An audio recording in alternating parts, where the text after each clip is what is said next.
Muy buenas noches, hermanos. Les habla el hermano Juan Rosas. Hoy miércoles 8 de julio, hermanos, eh, tenemos una clase sobre doctrinas. Normalmente nosotros los miércoles tomamos doctrinas. Y quería aprovechar, hermanos, este tiempo para poder hacer una reflexión y poder ampliar un poquito más, hermanos, el tema sobre las sectas. Quería tratar hoy día el tema, lo había puesto exponiendo a la secta de los mormones. Ya el año pasado, anteriormente, tuvimos el hermano Alberto Gobeñas y el que habla. Tuvimos una especie de encuentro con dos mormones. Y bueno, hemos conversado, hemos contrastado las doctrinas de ambas agrupaciones. Y bueno, hemos expuesto cada uno, ¿no? Y bueno, habían varias cosas que me llamaron la atención de la doctrina de ellos y he estado revisando un poco aquí y allá y bueno, he estado yo tratando de sacar algo a la luz, ¿no? Y eso es lo que yo quiero compartir esta noche con ustedes, hermanos. Para empezar, hermanos, vamos a tener un momento de oración y vamos a rogar a Dios. Padre bendito, gracias, Señor, en el nombre de Jesús por esta oportunidad que tú me estás brindando. Y Señor, pues rogándote de que esta clase, Señor, esta enseñanza, Señor, pueda ayudarnos a valorar, Señor, el tesoro que nosotros tenemos como doctrina, Señor. Un tesoro muy grande, Señor, que debemos en estos tiempos, sobre todo, valorarlo mucho, Señor. Tenemos un tesoro muy grande nosotros, los hermanos de esta iglesia, Señor, de la iglesia Cristo vive. En el nombre de Jesús, amén. Bueno, hermanos, miren, la Biblia nos manda diciendo en 1 Timoteo 4:16, dice así, Pablo le dice a Timoteo, ten cuidado de ti mismo y de la doctrina. Este es importante para estos tiempos, hermanos. El cuidado que debemos nosotros tener de nuestra doctrina, sobre todo nosotros que tenemos una sana doctrina, hermanos.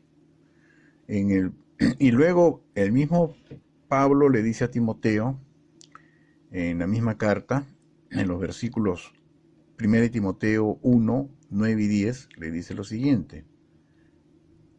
Conociendo esto, que la ley no fue dada para el justo, sino para los transgresores y desobedientes, para los impíos y pecadores, para los irreverentes y profanos, para los parricidas y matricidas, y para cuanto se oponga a la sana doctrina. Pablo está acá hablando de una sana doctrina. Si habla de una sana doctrina, hermanos, quiere decir que hay doctrinas que no son sanas. Y justamente el tema de hoy día era exponiendo a la secta de los mormones que tienen una doctrina que no es sana, ¿no? Ahora, hermanos, todo esto, hermanos, que estamos viendo se está dando en un marco global. O sea, nuestra sociedad, hermanos, tiene una profunda crisis. Las mentiras, la falsedad, hermanos, se han enquistado en muchas importantes estructuras de poder. Por ejemplo, tenemos mentiras y falsedades, patrañas y todo lo demás en todos los ámbitos de nuestra sociedad, hermanos. Tenemos en los partidos políticos, para empezar, que son los más notorios, hermanos, con la mentira, el engaño, y lo vemos en los periódicos, tantos escándalos que se ven, hermanos, en nuestro Congreso. Tenemos en los sistemas económicos, hermanos, el engaño también. Hay problemas con las AFP, hay problemas con los organismos financieros. En el ámbito, en los sistemas comerciales, hermanos, también muchas mentiras, muchos engaños. Mi hijo me decía, papá, un televisor que había comprado por 1.400 antes de la pandemia, ese mismo televisor, esa misma marca, con esas mismas características, en oferta, según ahora, después de la pandemia, está 1.700. ¿Se dan cuenta? Todo es una cosa de patrañas, de engaños, ¿no? Y en los medios de comunicación también vemos bastante engaños, hermanos, en la misma publicidad, ¿no? Uno comienza a contrastar, comienza a ver y se da cuenta, ¿no? De que hay engaños, hermanos. Ahora, el engaño, hermanos, se ha vuelto tan fuerte que aún, hermanos, en la misma ciencia, hermano, la esperanza que tiene la humanidad en la ciencia, se supone que la ciencia, hermanos, debe ser objetiva, debe investigar la verdad, debe hallar, ¿no?, el trasfondo de todo, ¿no? Y sin embargo, hermanos, hay numerosas denuncias, hermanos, de fraudes científicos en los más importantes medios de comunicación científica, como son Nature y Ciencia, que siguen publicando ensayos, que siguen publicando libros, con bastante preocupación de este fenómeno, hermano, de fraudes científicos. La misma teoría de la evolución, hermanos, del hombre, ¿no?, resultó ser un fraude también, ¿no? Que todos estos hallazgos que habían encontrado, que se suponían, ¿no?, de Neandertal, de hombre de Pekín y tantas cosas más, hermanos, habían resultado ser un fraude, hermanos, científico también. Entonces miren ustedes, hermanos, cómo la mentira se ha ido enquistando, hermanos, en nuestra sociedad, ¿no? Y esto, hermanos, de alguna manera también, con mayor razón, hermanos, absorbe, incluye también a la religión, hermanos. Ahí también nosotros estamos viendo ahorita movimientos religiosos. Por ejemplo, ¿no?, tenemos los Testigos de Jehová, tenemos la Nueva Era, tenemos el grupo G12, tenemos el Hare Krishna, tenemos tantas sectas, hermanos, que están pululando hoy día. Tenemos los famosos predicadores del Evangelio de la Prosperidad, de los grupos G12, ¿no? Y en fin, tenemos cantidad, hermanos, de, digamos, de fenómenos religiosos, sectas, ¿no?, que están llenando nuestra sociedad, hermanos. Y esto me trae al recuerdo, ¿no?, cuando en Mateo 24, 3 al 11, nuestro Señor Jesucristo nos advierte para estos últimos tiempos lo siguiente, dice. Voy a leerlo, dice: más tarde estaba Jesús, dice acá, más tarde estaba Jesús en el Monte de los Olivos, cuando llegaron los discípulos y le preguntaron en privado: ¿cuándo sucederá esto? ¿Y cuál será la señal de tu venida y del fin del mundo? Jesús respondió: tengan cuidado de que nadie los engañe, les advirtió Jesús. Vendrán muchos que, usando mi nombre, dirán: yo soy el Cristo, y engañarán a muchos. Y surgirá un gran número de falsos profetas que engañarán a muchos, dice. Eso está en Mateo 24, del 3 al 11. En estos últimos tiempos, pues, hermanos, estamos llenos de todo este tipo de sectas. Y en esta noche, hermanos, yo quería ocuparme justamente de la secta de los mormones, que es porque es la que, digamos, con la que más próximo tuve encuentros con ellos, ¿no? Entonces los mormones, hermanos, voy a empezar a estudiarlos primeramente por sus mismas declaraciones que ellos dicen, por su forma de presentación. Cuando ellos se presentan, tocan la puerta, te hacen una presentación, un resumen de lo que es sus creencias, de lo que es su misión de ellos, ¿no? Entonces ellos se consideran una iglesia de restauración, es decir, que Dios vino a restaurar el verdadero cristianismo a partir de José Smith, que es el fundador de ellos, al cual ellos lo llaman profeta.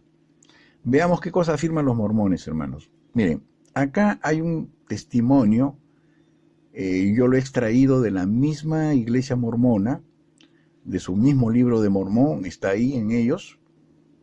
Y bueno, dice que cuando José Smith tenía 14 años sintió deseos de saber a qué iglesia debía unirse y como consecuencia le preguntó a Dios en sincera oración. En respuesta a su oración, Dios el Padre y su Hijo Jesucristo se le aparecieron, dice, y le dijeron que la verdadera iglesia de Jesucristo no estaba sobre la tierra y que ellos lo habían escogido a él, justamente a José, para que la restaurara. José Smith dice lo siguiente: se me contestó que no debía unirme a ninguna, o sea, ninguna iglesia, porque todas las iglesias estaban en el error. Y el personaje que me habló dijo que todos sus credos eran una abominación a su vista. O sea, para Dios todas las iglesias eran abominables, todas estaban en el error, en la oscuridad. Y posteriormente el mismo José Smith añadió lo siguiente: en la noche del 21 de septiembre de 1823 me puse a orar pidiéndole a Dios Todopoderoso, encontrándome así. En el acto de suplicar a Dios, vi que se me aparecía una luz en mi cuarto y que siguió aumentando hasta que la habitación se llenó más iluminada que al mediodía.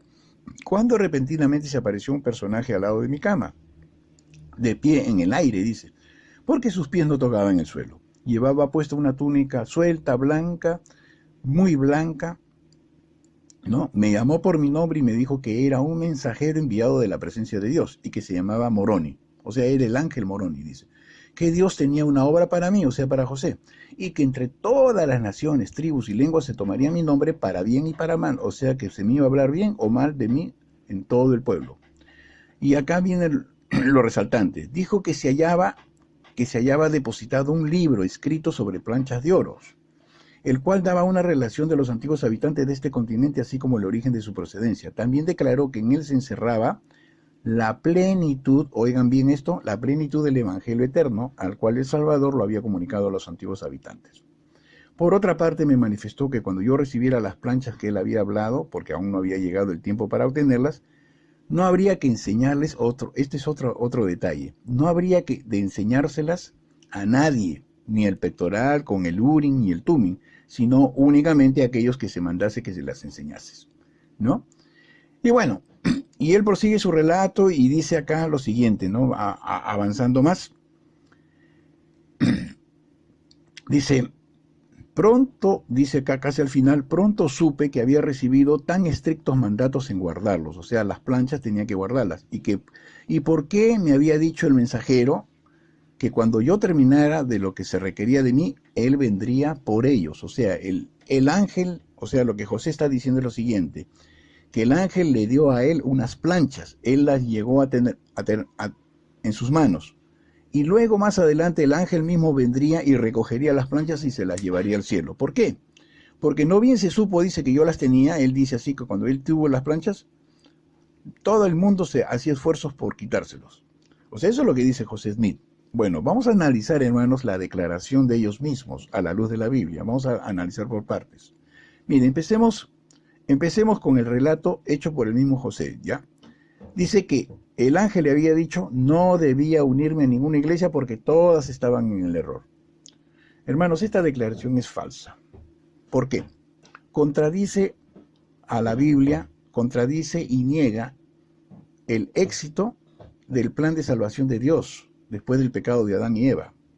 ¿Por qué? Porque Dios dispuso en el libro de Génesis 3:15, ustedes van a encontrar que el Señor le dice a la serpiente, y pondré enemistad entre ti y la mujer, y entre tu simiente y la simiente suya.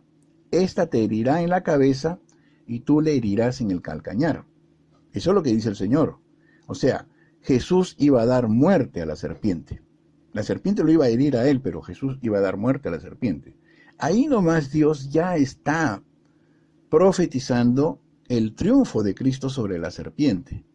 Entonces, y en Colosenses 1, 13 y 14 dice, o sea, hablando de Cristo, el cual nos ha librado de la potestad de las tinieblas y trasladado al reino de su amado Hijo, en quien tenemos redención por su sangre, el perdón de pecados. Es decir, Dios cuando nos rescató, hermanos, nos sacó de las tinieblas a la luz admirable. Él es la luz, nuestro Señor es la luz.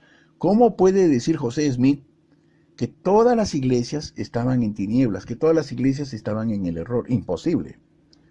Podrían haber 2 o 3, pero por lo menos tendría que haber una siquiera que estaba en la luz. Imposible, hermanos.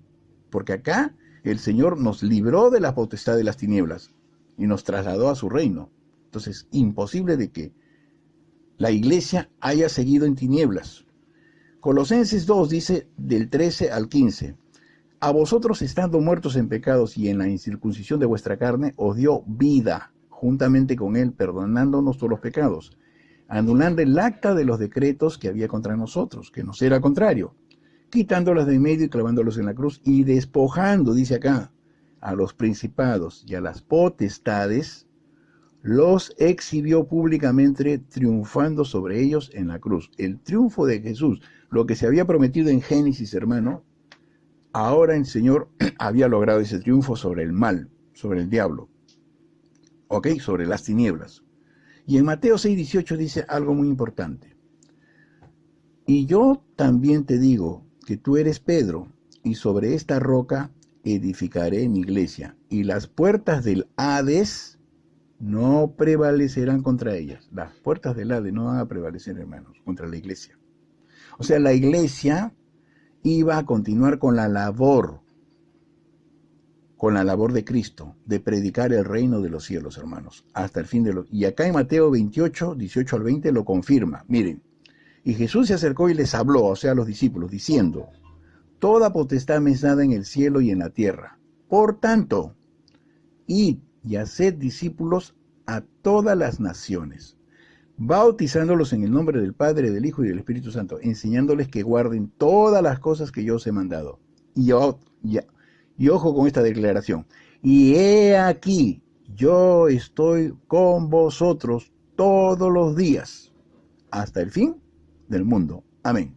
Eso es lo que dice el Señor. Promete estar con la iglesia, hermanos, hasta el fin del mundo. Entonces, ¿cómo es posible, hermano, que si Jesús ha prometido estar con nosotros hasta el fin del mundo, en el tiempo que vivía José Smith, todas las iglesias estaban en el error? Imposible, porque Jesús había prometido estar con la iglesia todos los días, hermanos. Jesús es la luz. Ahora, como si fuera poco, hermanos, Jesús también nos dio algo muy importante. Hermanos, el Espíritu Santo. El Espíritu Santo iba a ser nuestro guía, nuestro consolador, ¿no? Entonces, imposible, hermanos, de poder equivocarnos, imposible de caer en la oscuridad, en el error, hermanos. La iglesia verdadera de Cristo jamás ha caído en la oscuridad, hermanos. ¿Por qué? Porque Jesucristo está con la iglesia todos los días, hasta el fin del mundo. Lo ha prometido. Entonces, no puede haber fracaso. Y además tenemos la promesa de que las puertas del Hades no van a prevalecer contra la iglesia, hermanos. Y además, el diablo es un enemigo ya vencido por nuestro Señor Jesucristo. O sea, tenemos todas las garantías de parte de nuestro Señor para poder continuar con la labor de extender el reino de los cielos hasta el fin de todos los tiempos, hermanos. O sea, tenemos toda la garantía. Es imposible, hermanos, que la iglesia del Señor haya fracasado. En el transcurso de la historia haya fracasado y que Dios haya tenido que emplear a otro hombre para continuar con la obra. Es imposible, hermanos. La iglesia verdadera del Señor se ha mantenido a través de toda la historia, guiando, evangelizando, ganando almas, extendiendo el reino de los cielos, hermanos, y haciendo una influencia muy fuerte en la sociedad. Ahora, por otro lado, hermanos, los mormones también afirman una cosa. Los mormones afirman de que José Smith recibió las planchas de oro del ángel Moroni en un bosque, y que no debía enseñárselo a nadie, solo a unos cuantitos. Hermanos, esto es falso. ¿Por qué? Porque no corresponde al carácter de Dios, hermanos. O sea, en secreto lo enseñó. O sea, ni siquiera, hermanos, de acuerdo a la historia, ni siquiera la esposa de José Smith vio siquiera unas planchas de oro. Nunca vio nada de eso, hermanos. Ni siquiera a ella. O sea, ¿cómo Dios va a hacer un pacto así de esa manera, hermanos? A ver, vamos a contrastar con lo que enseña la Biblia, hermanos. Miren, si nosotros contrastamos los pactos que Dios hizo con los hombres durante toda la historia, vamos a ver que Dios no los hizo en secreto, hermanos. Como sí es el caso de José Smith, que contradice el carácter de Dios, hermanos. ¿Ok? Miren, cuando Dios hizo el pacto de la ley con Moisés, lo hizo en el monte Sinaí. Y frente a ese monte, hermanos, estaban casi 3 millones de personas, casi 3 millones de judíos, escuchando y viendo lo que pasaba. Ojo, vamos a leer Éxodo 20, del 18 al 22. Dice acá lo siguiente. En el momento en que Dios estaba dando la ley, todo el pueblo observaba el estruendo y los relámpagos, y el sonido de la bocina y el monte que humeaba. Y viéndolo el pueblo, ojo el pueblo, temblaron y se pusieron de lejos. Y dijeron a Moisés, habla tú con nosotros, y nosotros oiremos, pero que no hable Dios con nosotros, para que no muramos. Y Moisés respondió al pueblo, no temáis, porque para probaros vino Dios, y para que su temor esté delante de vosotros, para que no pequéis. Entonces el pueblo estuvo a lo lejos, y Moisés se acercó a la oscuridad en la cual estaba Dios. Y Jehová dijo a Moisés, así dirás a los hijos de Israel, vosotros habéis visto que he hablado desde el cielo con vosotros. O sea, todo el pueblo, hermanos, toda la población fue testigo del pacto que Dios estaba haciendo en ese momento con Moisés. Todo el pueblo, hermanos. O sea, no era que Moisés se fue solito y que Dios le reveló y que solo a unos cuantitos le iba a enseñar la ley. Ese es absurdo, hermanos. No corresponde al carácter de Dios. Ahora, en los evangelios, en el Nuevo Testamento, el Señor también hace un nuevo pacto que se llama el pacto de la gracia. Y este pacto, hermanos, lo hizo en la cruz, con derramamiento de sangre. Hermanos, esto fue hecho frente también a todo el pueblo, porque en su agonía Él pronunció 7 palabras, que fueron escuchadas por todas las personas presentes en ese momento del pueblo.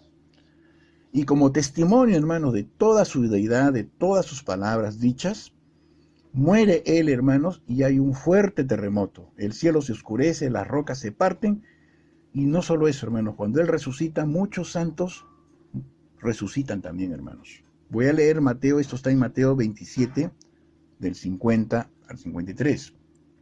Mas Jesús, habiendo otra vez clamado a gran voz, entregó el Espíritu. Y he aquí, el velo del templo se rasgó en dos, de arriba a abajo, y la tierra tembló, y las rocas se partieron, se abrieron los sepulcros, y muchos cuerpos de santos que habían dormido se levantaron y salieron de los sepulcros después de la resurrección de él. Vinieron a la santa ciudad y aparecieron a muchos. ¿Se dan cuenta, hermanos? Esto fue, hermanos,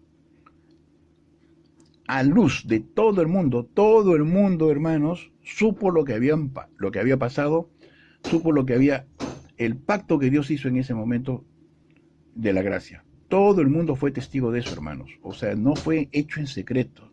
Ahora, aparte de eso, hermanos, antes de ir a la cruz, nuestro Señor Jesucristo tuvo un testimonio cuando lo interrogaron. Entonces Jesús respondió de esta manera. En Juan 18:20 dice así.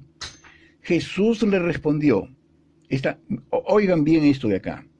Yo públicamente he hablado al mundo.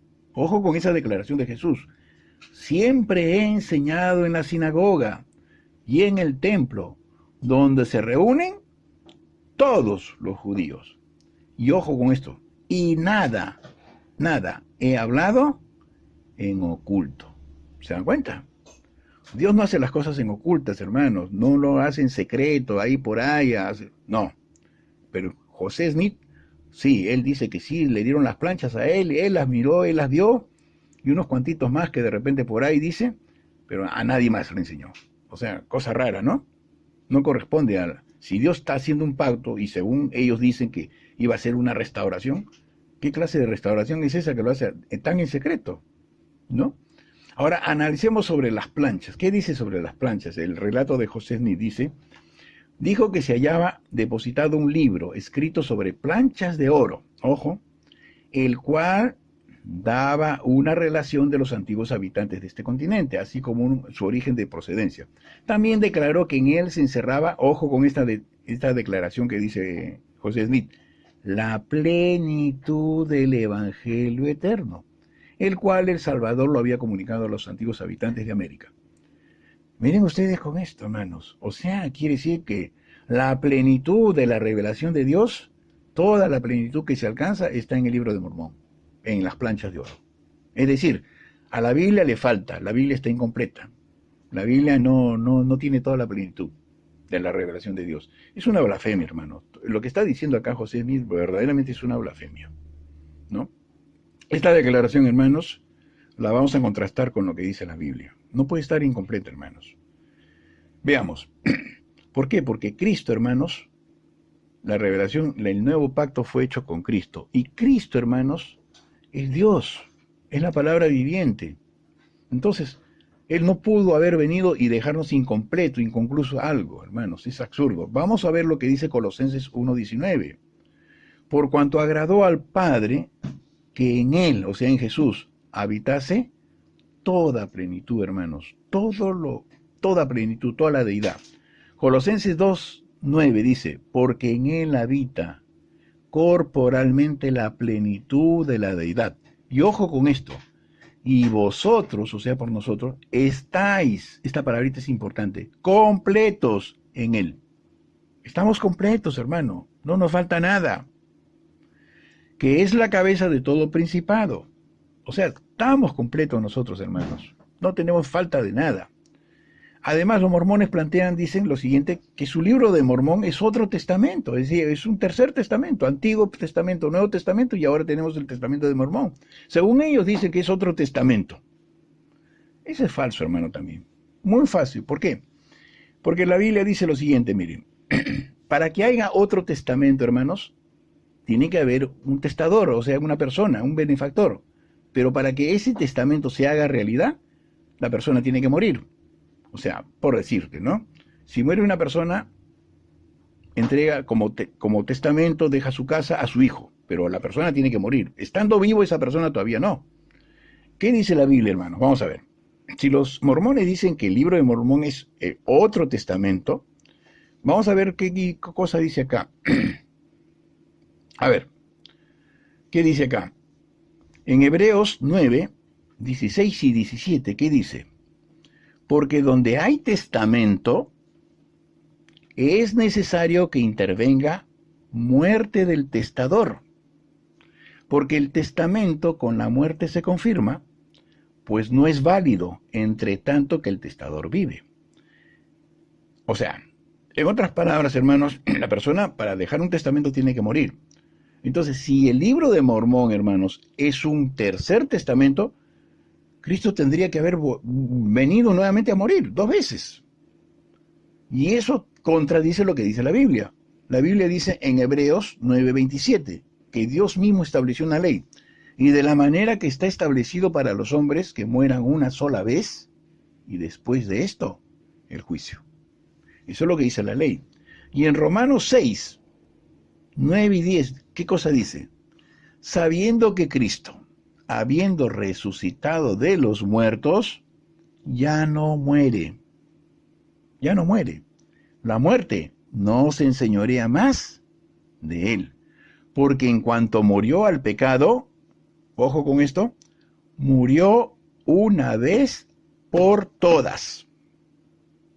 Murió una vez por todas. Mas en cuanto vive, para Dios vive. La misma Biblia desmiente eso, hermanos. ¿Se dan cuenta? Ese libro de Mormón no es ningún tercer testamento, hermanos. Porque para que eso sea cierto, Cristo tendría que haber muerto 2 veces. Y la Biblia dice que Cristo resucitó y ya no volvió a morir. Ese es falso, hermanos. Queda descartado esa afirmación que ellos dicen. Y ahora, hermanos, hay otra más. Miren, hermanos, yo estoy solamente tomando sus declaraciones. Ni siquiera estoy entrando a analizar las doctrinas de ellos. Solamente las declaraciones de su presentación que ellos hacen cuando tocan las puertas de cualquier casa. ¿Qué dicen acá? Analicemos. Dice, en la declaración que hace Smith dice, pronto supe que había recibido tan estrictos mandatos de guardarlos, o sea, las planchas, y por qué me había dicho el mensajero, el ángel, que cuando yo terminara lo que se quería de mí, él, o sea, el ángel, vendría por las planchas de oro. O sea, el ángel se llevó las planchas de oro. O sea, cuando uno le pregunta a los mormones, bueno, si tú dices que tienes tu libro de Mormón, ¿de dónde sale tu libro de Mormón? ¿Cuál es el origen? O sea, nosotros, por ejemplo, tenemos la Biblia y el origen de nuestras Sagradas Escrituras pues, están en los textos hebreos, ¿no? Las fuentes hebreas, las fuentes antiguas.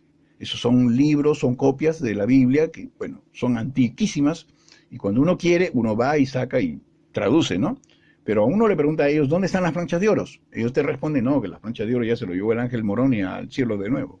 Cosa curiosa, ¿no? A ver, veamos. Miren, hermanos, analicemos un poquito esa declaración de ellos. Todas las religiones del mundo, hermano, tienen su propio libro sagrado. Todas. Es decir, el libro sagrado de cada religión viene a ser como su partida de nacimiento. Pongámoslo así en una comparación. Es su propia partida de nacimiento. Es, digamos, su documento de identidad de ellos.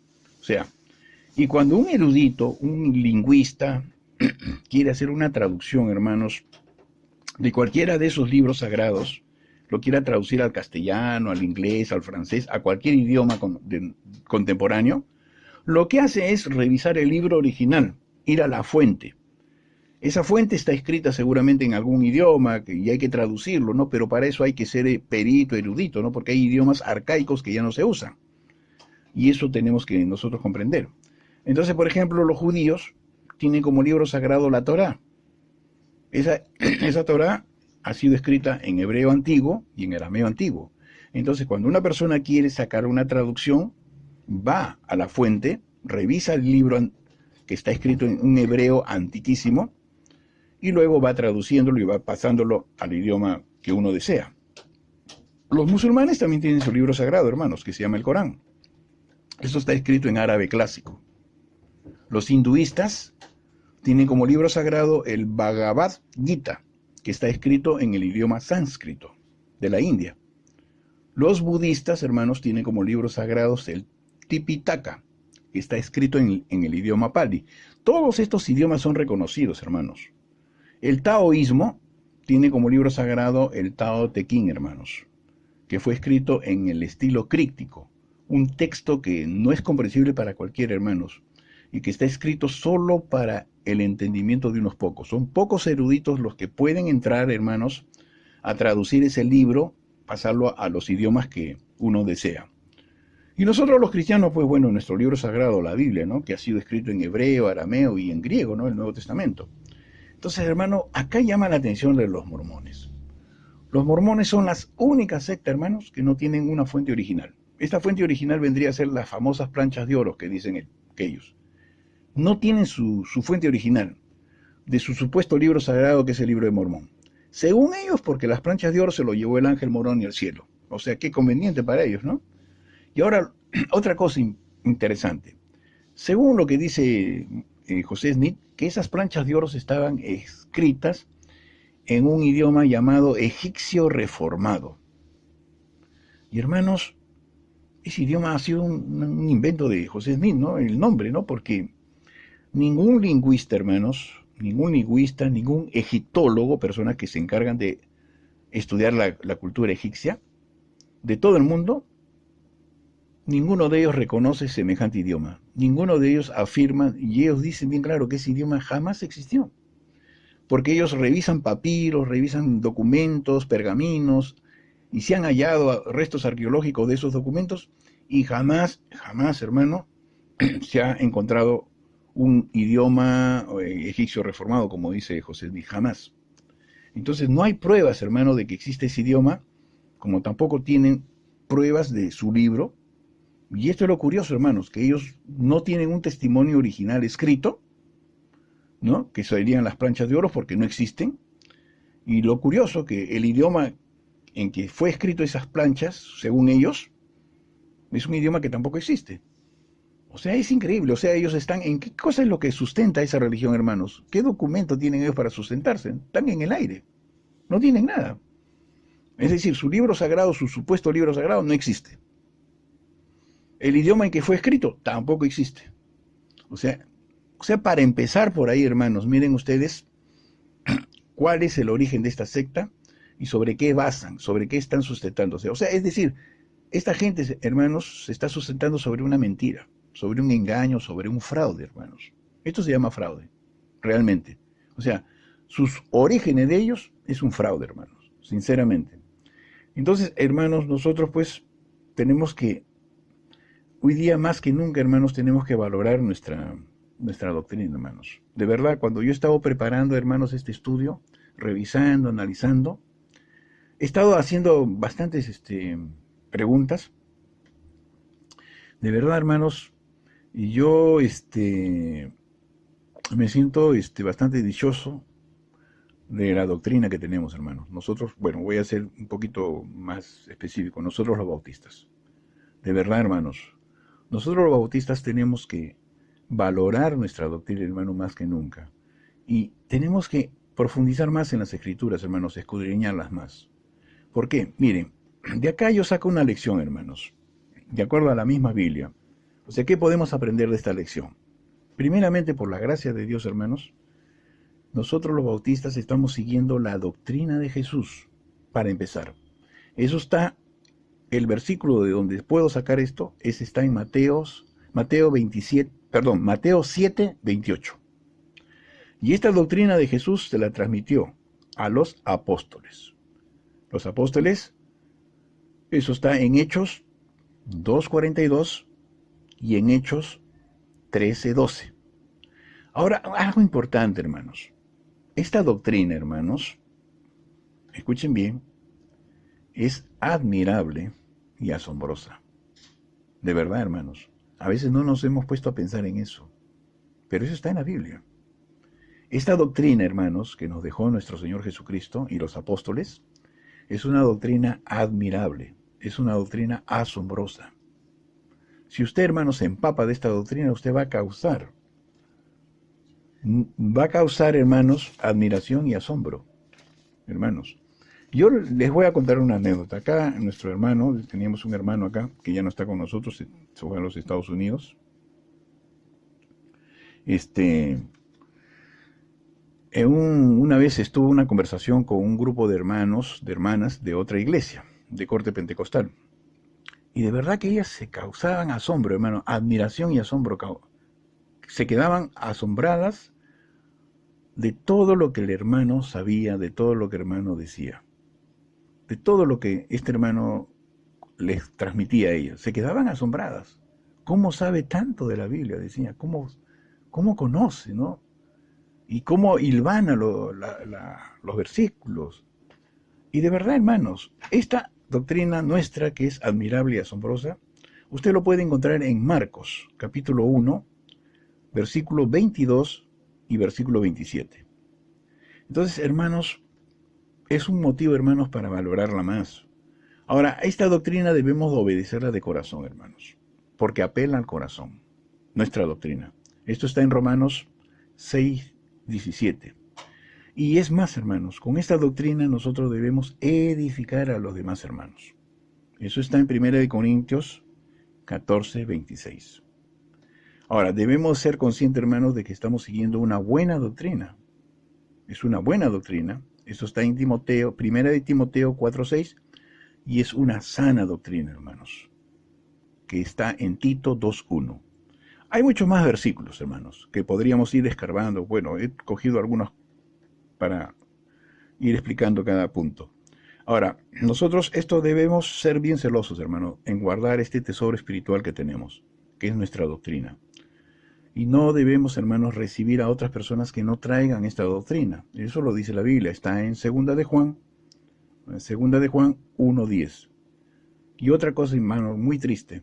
Para estos tiempos finales, Dios, nuestro Señor, nos advierte de una cosa, que mucha gente, hermanos, va a tener comezón de oír. Pero ya no la sana doctrina, hermanos, sino fábulas. Hermanos, mucha gente va a querer escuchar, pero ya no les va a importar la sana doctrina. Esto está en 2 de Timoteo 4:3. 2 de Timoteo 4:3. ¿Ok? Hermanos, este es en resumen la lección del día de hoy. Solamente, como les digo, he tocado solamente las declaraciones que hacen los mormones. No he entrado todavía a tallar, digamos, las doctrinas de ellos, sus falsas doctrinas, y tampoco todavía he tocado el tema de que desmentir el que José Smith fuera profeta. También hay muchas cosas que decir al respecto. Y otra cosita muy importante, hermanos, el libro sagrado por excelencia de inspiración divina es la Biblia, ¿correcto? Todas las demás religiones tienen su propio libro sagrado, que ellos consideran sagrado, ojo, pero no son de inspiración divina, por si acaso, ¿ya? Ellos lo consideran sagrado, sí, pero no son de inspiración divina. El único libro sagrado de todo lo que he mencionado, de inspiración divina, dado por nuestro Señor, es la Biblia. Es la Biblia, hermanos.